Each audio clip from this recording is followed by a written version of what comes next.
Astronomers spot repeating radio burst patterns from deep space. Astronomers have spent 6 years watching an unknown object a billion light-years away explode again and again. We still don't know what's expelling the violent bursts of energy, but one team thinks they've figured out at least when the extragalactic pyrotechnics are likely to go off.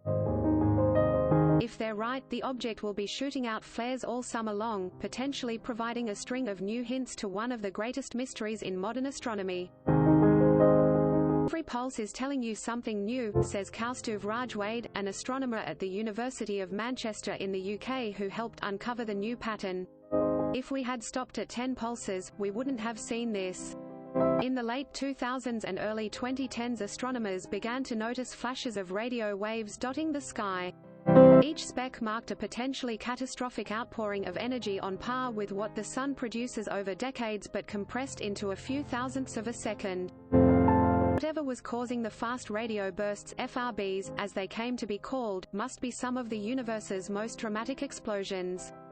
Theorists let their imaginations run wild, considering distant supernovae, neutron star collisions, and even alien spacecraft. Then came the repeat acts. In 2015, astrophysicists picked up 10 additional FRBs from a point in deep space that had first flashed in 2012.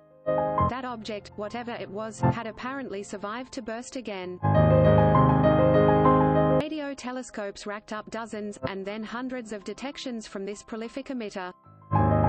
It flashed seemingly at random, sometimes giving off back-to-back flickers just tenths of a second apart, and sometimes spacing its bursts out by days or even months. Nearly 20 of the roughly 100 known FRB sources have since revealed themselves to be repeaters, most of which were discovered in the last year by astronomers working with the Canadian Hydrogen Intensity Mapping Experiment telescope.